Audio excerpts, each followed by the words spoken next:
Alright, what's up guys? This is take 2 of Tim's 2 Cents, episode 55. The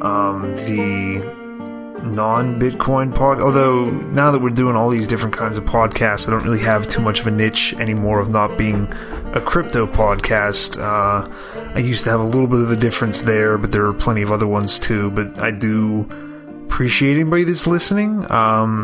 As far as figuring out who is listening, one of the best ways to do that is to go to tim.town/clouds.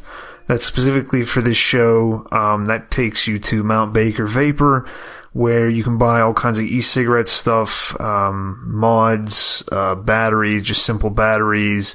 They have all kinds of stuff from cartridges to e-juice to atomizers to all the different things you need to replace cigarettes if you want to do that.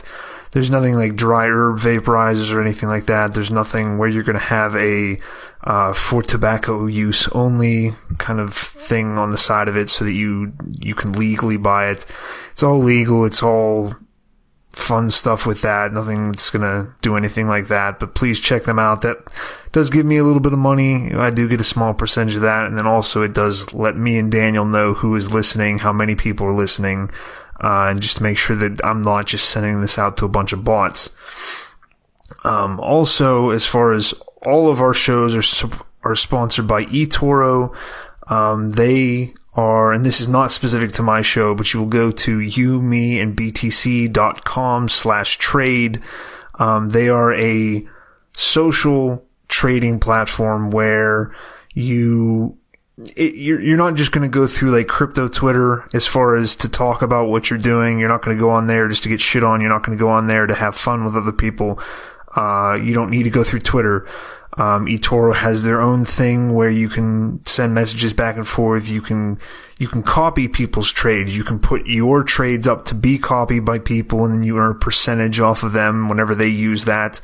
But then also one of their cooler things, they do have plenty of different coins to choose from: Bitcoin, Ethereum, Stellar, which is my favorite in our little competition that Daniel and I have, and Zach. All kinds of different coins. But they also have, with that competition, they have a virtual $100,000 account that you can start with. You can trade. You can kind of get a handle of, get a jump in on looking at charts, seeing how those charts kind of affect what happens later if you want to kind of try your hand at trading. And you don't have to lose any money. Unfortunately, you also don't get any of that money, but it does let you get your feet in.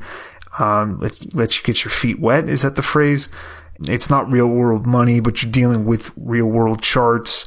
Speaking of those, eToro can be as simple or as complex as you want it to be. It's simple in the fact that it's very clean interface. It's very, straightforward. I could go in and lose all my money right now very easily, and I wouldn't have any complaints. I wouldn't have to go to Daniel and be like, can you tell me how to lose all my money? So they make it easy for you, but then also if you want to get more in depth into it, you can look at charts, you can look at graphs, you can zoom in, zoom out, you can make candles, all the stuff that you'll see pretty much every week on our kind of flagship You, Me, and BTC show. And then also, like I said before, you can follow along with the social feeds of other people. You can see what they're doing, and you can kind of see where other people are making their trades and how they're doing stuff like that. Again, this is no kind of official trading advice. Don't take anything I say as advice as far as that goes. I'm an idiot, and nothing I do should be followed. Please check them out again at eToro. Go through you, me, and btc.com/trade, and that lets them know that you came to them through us, and that gives us that lets them know they should keep giving us stuff and keep supporting us, which we do really appreciate. Anyway, I think I'm still good for saying 2 weeks. I know I've jumped off of that so many times, it doesn't really matter as far as me doing a bi-weekly show, but I think this is within 2 weeks. I'm not sure if I mentioned at the beginning, this is episode 55. Take whatever kind of significance you want from that number. But yeah, I'm in my apartment. I'm trying to procrastinate from cleaning my apartment, specifically cleaning my bedroom, cleaning my little office area I have. The last couple weeks, I've been doing a lot of overnights, not anything consistent, which is also part of the way that I'm able to make excuses for not cleaning things up, because I'm kind of going someplace for 4 days, coming back, staying here for 4 days, going someplace else, staying there again. So I can make all kinds of excuses as to why I shouldn't clean it up, why it doesn't really matter. I've been sleeping on my bed with folded clothing next to me just to avoid putting it back in there. So that should show you where I'm at as far as any kind of advice you're going to take from this. But I don't know. I think it's not that anybody can give you usable advice. It's just that pretty much anything said can kind of ferment a good train of thought in your own head. At least that seems to be the case for me. I can take any kind of, like, I can be talking to a person who I'm not sure or not if they're homeless. Like, they're kind of in that in between where you're not really sure. They may or may not be. They say things that make you think that sometimes they say things that, like, in the same sentence, where you're like, well, didn't you just say that you don't have a home? Then why are you talking about going back home and you have a gun there or something or whatever? But I think it just, whatever you're doing, whatever you're looking at, it's up to you to kind of make whatever the best of it is. I know that's very cliched, but you can take anybody's point of view, and as long as it's going to be different from the one that you're constantly telling yourself, it's at least going to make you rethink something. I'm not saying second guess stuff. I think probably one of the worst things that we do, at least as far like what I have a tendency to do. Now, everybody's different. Everybody has different not strengths or weaknesses, but they have different pitfalls and they have different ways where they kind of excel. And I have a tendency to just second guess myself to the umpteenth time, to where I'm just stuck in well, I shouldn't do this because I have these 10 different reasons why it might not be the best thing to do at the moment. And by the time I'm done thinking about something, it takes on the importance of, like, nuclear launch codes when it's buying something or talking to somebody or texting somebody back. So I try to avoid that. I try to avoid kind of constantly taking in information and taking in other people's ideas, because I also have a tendency to kind of side with the argument that I've read last. I've noticed this. Years and years ago, I had a subscription to an MMA magazine, and I remember just in the same, like, magazine, I think it was over, like, Brock Lesnar. If any of you guys have followed MMA for any amount of time, you do remember the kind of stir that he caused when he came in, the stir that there's a wrestler coming into MMA, and at first I was very much one of the people like, oh yeah, he's stupid, this is dumb. Even whenever he beat people like, what was the jiu-jitsu guy's name that broke Tim Silva's arm? Frank Mir.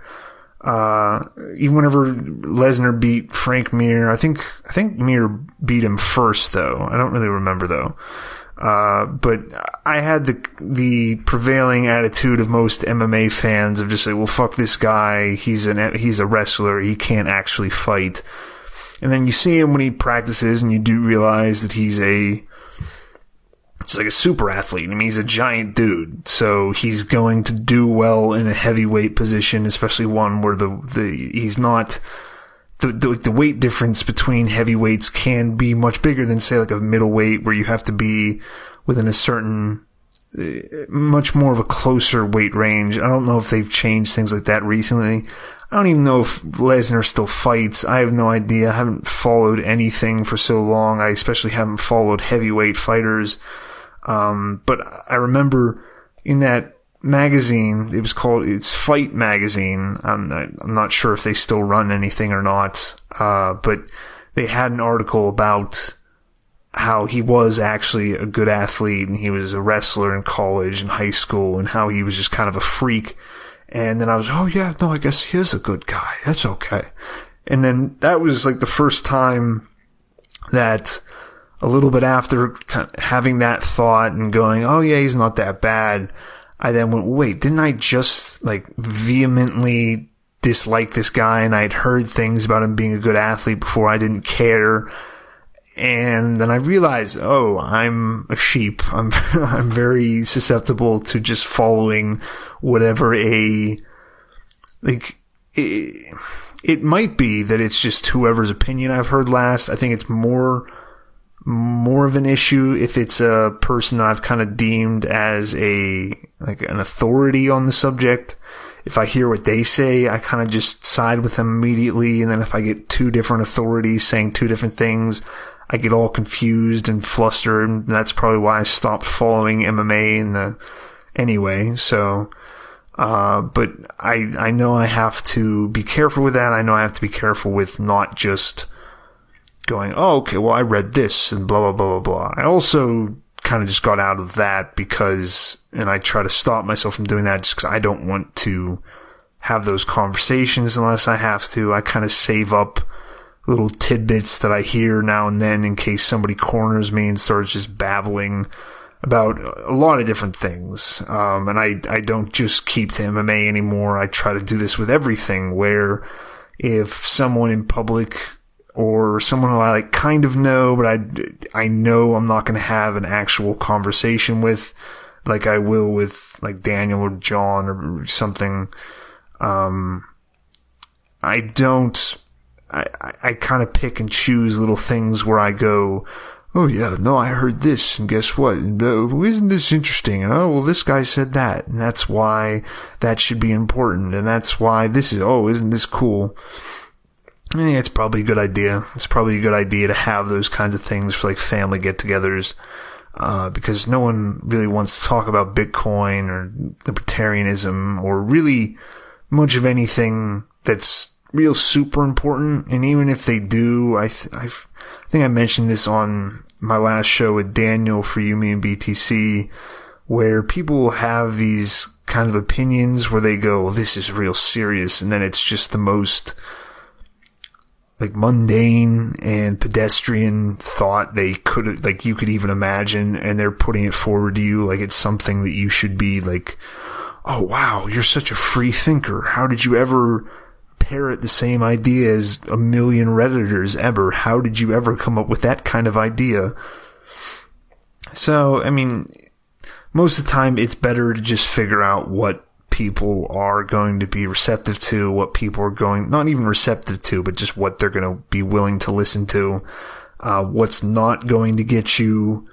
Most people aren't going to like physically assault you for saying something, but they're definitely going to, again, they're probably not even going to ostracize you because that would be too confrontational and everyone's too scared of that. What they're going to do is then talk behind your back and tell people that you're a terrible person because you don't think like everybody else and you don't have these opinions that somehow make you a good person just by thinking something and not actually doing anything, but just thinking in the right way. So as best you can, just have the right opinions in public. It doesn't really do there's no benefit to go, oh, well, I'll say this. I'll say there's no benefit to being right. There's no benefit to being correct about stuff. I enjoy doing that to certain people. I enjoy doing that to my parents and going, see, I told you this would happen. Didn't I mention this years ago? But they're also safe. You need to find people that are loyal to you, that are just they're not gonna kind of lose their shit over something you say or a different opinion. They're going to go, oh, well, I know this person. They're not insane, and maybe they just had this idea, and they're not completely crazy, and then thinking this doesn't make them an evil person. So you need to find people like that, but in most cases, just kind of stick with the run-of-the-mill conversation. if you're stuck in a conversation with somebody, just try to bore the shit out of them, telling them about stuff. But yeah, I think it is important, though, to find the people that you can have conversations with, that you can have, and not just for having conversations with, but for helping yourself figure out an idea. Because I kind of like this podcast just because it does let me just kind of talk and figure out what I'm trying to say sometimes, kind of whittle down an argument or whittle down a thought process where then I might understand it better, although that's not the case with a lot of episodes. But I mean, you might not do a podcast, maybe you do. But if you don't, it's even more important that you have other people that you can talk to freely. You can have other people that you can talk to without having to worry about them thinking ill of you or spreading, because that's probably the worst feeling for me. It's not when people go, yeah, fuck that guy, we're not going to talk to him, or fuck that guy, let's just leave him alone. That's normally what I'm trying to go for. That's normally what I want out of the interaction, is for them either to go, okay, yeah, you're cool, yeah, I'll probably just let you chill and do whatever, or just, oh, I don't want to talk to this person again, I'm going to leave them alone forever. But finding people that you can not be yourself with, but just be open with, and let yourself get I'm not sure, I feel like I had a different point to the end of that, but then it kind of just slipped right away. Again, starting off this episode, I wasn't really sure what to talk about, and I don't feel like I've talked about anything. It's been, 17 minutes already, and I feel like all I've done is live reads, which is fine. Again, you guys should check that out, tim.town/clouds and yumiandbtc.com/trade. Money is the most important thing ever. Money makes the world go round. It's the root of all evil, but it's also the only thing that makes people happy. As far as, maybe that's what, I've talked about this so many times before, because I do these overnights, where I'm staying with people's dogs, I'm staying with people's pets, I'm taking care of them, and I'm just lounging around these apartments that they spend so much money on, and then whenever I do talk to them, or whenever I meet them for the first time, it's like nobody sleeps, nobody eats, and I get it. It's kind of like a badge of honor where people talk about how little sleep they got before, how they don't have time to cook or whatever. But there is some truth to where most people, I don't think, do cook meals. Maybe if you're in a family, you have your parents cook for you, they make some food every night. That'd be good. That'd be great, actually, if every night you had a sit down dinner with your family.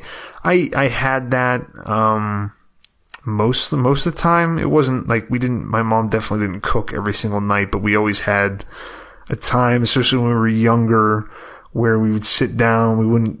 We'd sit at a table. We wouldn't just sit in front of the TV. We wouldn't just automatically try to distract ourselves. Now, it wasn't we definitely weren't having a round table discussion about things, but I also didn't grow up thinking that spending time with these people was supposed to be miserable, which again is what it seems like a lot of different family get-togethers and other families devolve into, where they're kind of just centered around people getting as drunk as possible.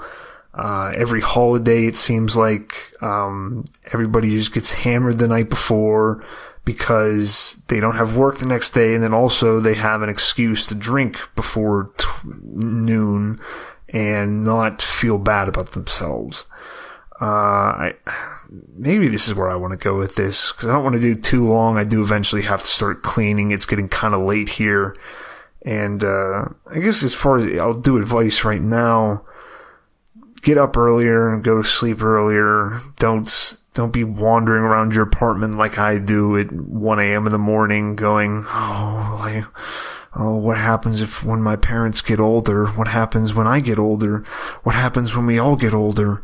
Oh no, just skip that. Just go to bed at like 10, wake up at 6, wake up at 6:30, get 9 hours of sleep if you can.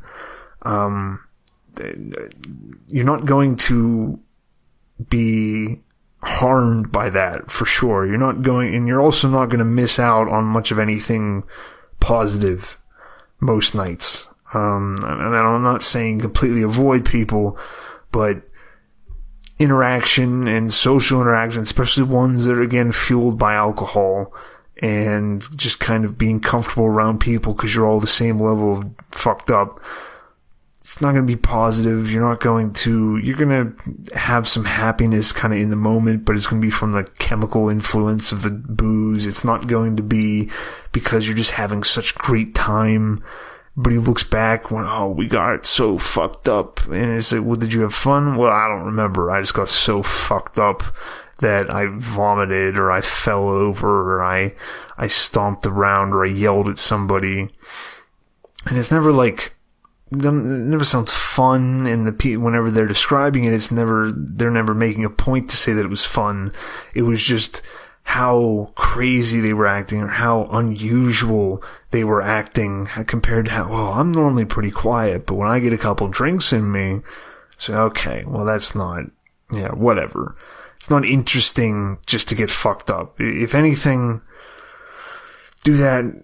Like, do the getting drunk before noon, like people do on a holiday, just do that on a regular Monday, go into work, go walk around the street, do whatever you're gonna do, but just don't get drunk with everybody else, don't get drunk, don't get high with everybody else, don't do it when everybody else is doing it, because then all you're kind of doing is just falling into this crowd mentality. And I'm not saying that as a, well, you gotta be different than other people. Just that it's not, it kind of cheapens it. You start to do things that you wouldn't normally just because everybody else is fucked up, where you're just like acting out. And it doesn't feel, to me, it doesn't feel as fun. I'm trying to find more things to just not regret. And I don't mean as far as like get rid of any kind of vices you have, but at least the vices you have, don't regret them. Don't be like, oh, well, I really wish I hadn't done that, and then do the same thing over and over again. Because one, you're gonna get all the negatives of whatever that vice is, whatever that entails. And then you're also going to have the next couple days, or the next couple hours, whatever it is, of you just going, oh, I really shouldn't have done that. And you're not being like strict with yourself. You're not being hard on you're just being needlessly difficult. You're making your life, you're making your experience right then just needlessly painful, needlessly bad to you, just because you chose to imbibe in a vice whenever it was not appropriate, or whenever you were not in the right frame of mind. I don't really have any kind of a, well, you should absolutely never get blacked out. I think it's probably pointless in most situations. It's definitely pointless when everybody else is blacked out. But I'm sure there are some instances where, sure, go ahead and do that, but then don't do this, oh, I feel so bad about it. That's going to be the worst part. And that's also the thing that I hate the most, is listening to other people talk about how I just need to help, I need to get over this, I need to stop doing this. Well, then just stop doing it. You're not, oh, well, I'm addicted. No, more chances are you're not. Chances are you are not physically addicted to whatever this is. Chances are you are just using that as, and it's not even an excuse, because you're not, normally whenever people are talking about being addicted is like that, they're not currently doing it. They're just using that later as like at the same time as saying it's bad, they're also then going, well, I can't stop it. And they're not being serious most of the time. They're not, oh, I actually have a physical dependence on alcohol, I'm an alcoholic.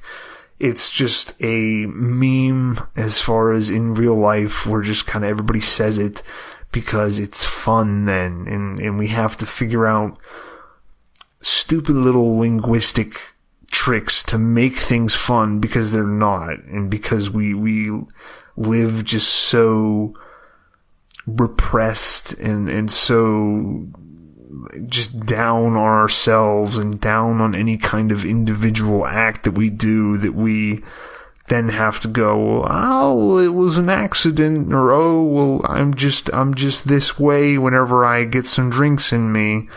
No, just be whatever way you are when you get some drinks in you. If it's fun for you, do it. If it's not fun for you, stop doing it. Don't beat yourself up twice whenever you engage in a vice. Just do it, enjoy it, and then go about your day. If you don't, you do it and don't enjoy it, then just go, okay, I'm not going to do that. Don't, oh, well, I feel so bad, I shouldn't have done that. Because then it does kind of build up this thing in your mind where you go, well, that was naughty. And then we have this, I don't know what it is, but we do have this thing where the more we kind of fixate, maybe it's just because we're thinking about it more, but the more we think about how it's bad to do something, I think the more there is the temptation to go, fuck it, I'm just going to do it again. I think that does eventually go away. I find that there's trouble with that more in certain places in my life than in others. Some things I can pretty much go months without even considering doing whatever it is. And or it's not that I don't consider it, it's just that I go, oh, I would like whatever, a bag of cheddar popcorn. And then I just go, yeah, no, not really. I don't want to deal with how that's going to make me shit. I don't want to deal with how that's going to make me feel after I eat it. I don't want to deal with whatever. And then the kind of craving or idea of doing that kind of goes away because I make a deal in my head that goes, you're not going to like this after it happens, so just don't do it. Other things, and these might have something to do with just my religious upbringing, where I will notice that I can go months or I can go a couple weeks without thinking about something. And as soon as I kind of give into it, then I have issues every couple days not giving into it again. And I think it's because I've kind of introduced again oh, well, this is just so bad, but it's so much fun, and blah, blah, blah, blah, blah. So, find those things in your life. Find the things that, if you have things where you can go long periods of times and not indulge in them, you can probably indulge in them, but I don't know if that then is just going to lead to those becoming more consistent vices. But if you find something in your life that you know that you will consistently be tempted by and consistently have regret over doing, don't do them in the first place. Once you kind of get a period of staying away from them, don't reintroduce it. Don't play with it. Don't go, oh, well, it won't be too bad because I haven't done it for so long. Don't then reintroduce it. One, because more than likely it's going to become an issue again. And then two, if you're regretting it that much, even just doing it the one time, you're still going to regret it. There's nothing that you need to do. You're not going to benefit from adding something or from letting yourself have a vice. You're not going to benefit from it. You're not going to be empowered or whatever that means. You're not going to gain from it.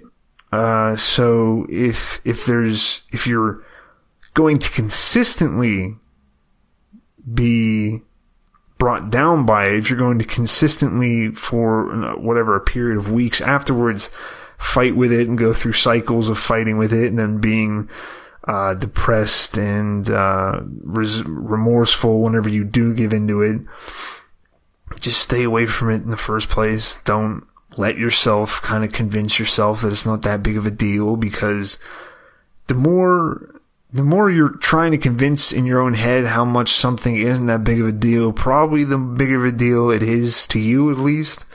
And the bigger of a deal it is to you, the more remorseful you're going to be, the more you're going to beat yourself up over it afterwards, which is just going to cause you even more pain, even more wasted time feeling remorse over it, because that's a pointless emotion if there ever was one. Feeling guilt about something. If you feel guilt about something, make it right. If you can't make it right, just get rid of it. Remorse is just another way for us to go, well, I feel really bad about this, and I'm not going to ask that it's okay, but I really would like it if it was okay, just because I felt bad about it.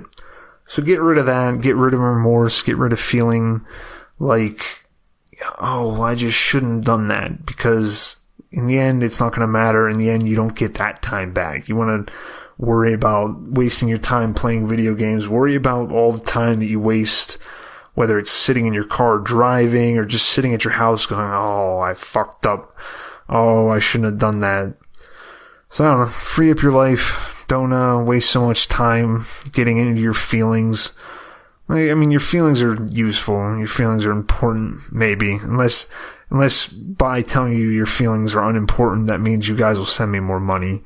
But don't give in to kind of just pointless cycles of feelings that don't resolve anything. They just kind of, you pick at like an emotional scab, and you don't let it just heal. You just pick at it because, oh, it kind of itches. Let me just think about this some more, and it'll feel a little bit better while I think about it.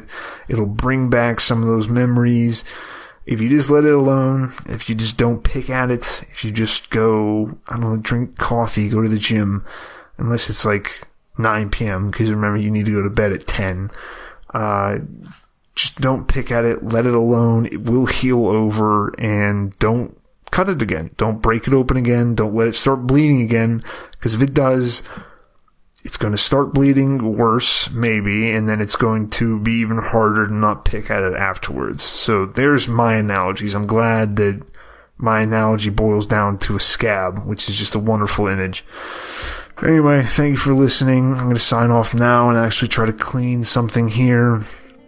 Again, remember to check out tim.town/clouds for all your e-cigarette stuff, for nicotine. Speaking of vices, if you want to have a slightly healthier vice, check them out and use tim.town/clouds. And then if you want to have I don't know about as far as healthier vice, as far as gambling goes, but you can always check out eToro, and make sure if you go to them, you go through us. Make sure you get all of your needs as far as that through us at youmeandbtc.com/trade, and let them know that you heard about them through us. Thanks again, guys, and have a good night, morning, or whatever. Bye.